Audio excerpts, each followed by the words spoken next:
I'm back in Tarkeeth 7, inside the Greater Koala Park, inside the rainforest remnant I showed you last week, and it's amazing what damage can be done to koala habitat in a week. Here is the patch of original rainforest. It's had that lovely fig, has had a limb knocked off. The brush turkey mound now completely exposed, not viable as a nest anymore. This is what clearfall forestry looks like.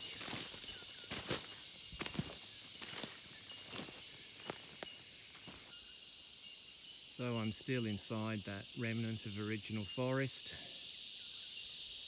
and we'll have a look at it on the map.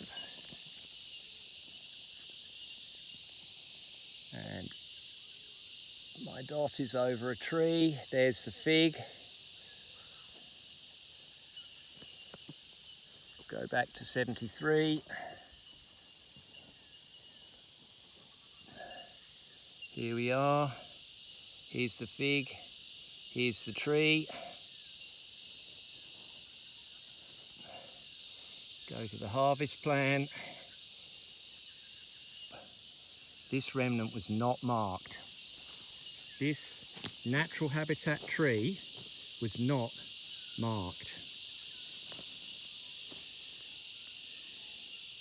It's got a diameter at stump height over bark of well over 800 millimeters.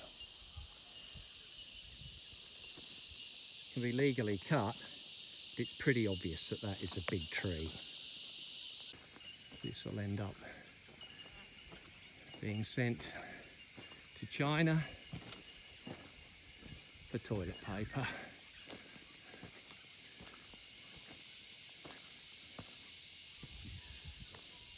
All certified under the Australian Forestry standard.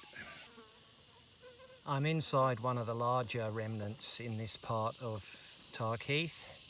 It's 0.17 of a hectare, and if you look at the growth in the plantation around it here, you can see that what's in here has much larger canopy. And then if we go back to the original trees that were here in 1973 that survived the plantation establishment, again, here are those plantations, here are the individual trees. I do hope someone from Forestry is watching, because this is an original tree. This is a blue gum. It's a koala tree, favoured tree. It has a circumference at stump height over bark of about 3.5 metres or 112 centimetres diameter. So once an area is cleared, windrowed and burned, it's then ripped into planting lines, and that's really when you can say the full process of conversion has happened. So I'm inside one of the most incontrovertible pieces of evidence of conversion of natural forest to plantation inside Tarkeeth, and this is the stage it's at.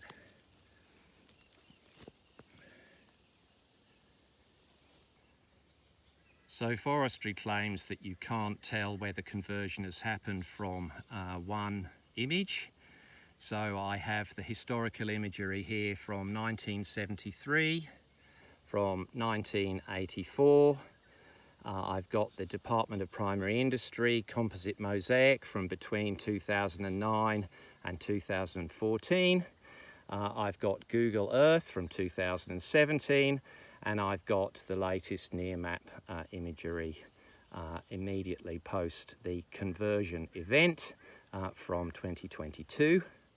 And we'll just go through that history, and you can see how this area was converted with the full knowledge of the Forestry Corporation of New South Wales, because it had been alerted 2 years earlier.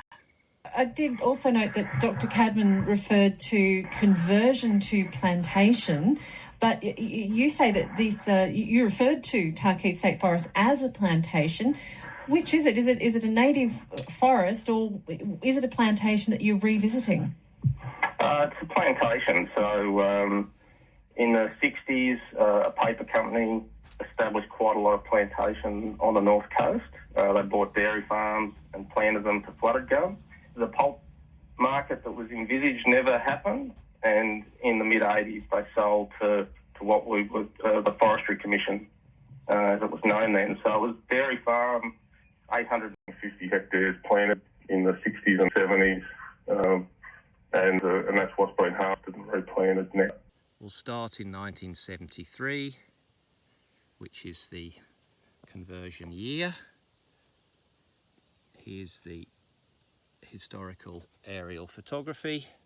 Here in the middle you can see that this area was not cleared and converted when the plantation was established, after it was acquired by a company called APM, and it survived. We'll go through to 1984. Not such a high-res image. Here's a record of trees. I've been here before. I've taken some photographs, but you can see still that there is clearly an older canopy in this area compared to around it. We'll go to the Department of Primary Industries imagery,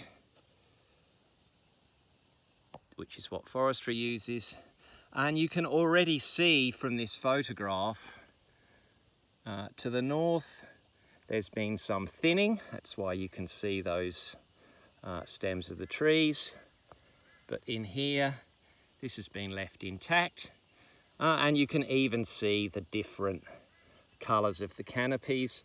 This sort of light green is very characteristic of sideroxylon or ironbark. I'm on top of one of those pictures here. This is quite clearly undisturbed natural forest, and we'll just look at it. That image was taken in the round about 2009 to 2014. It's a composite mosaic. This is from Google Earth from 2017. This bright coloured tree over here is a brush box. And here we are at the conversion event. Well, Forestry claims it manages for koalas at a landscape level. It certainly does. This is koala management at a landscape level. This was all high-value koala habitat, and now it is a prime example of clearfall forestry.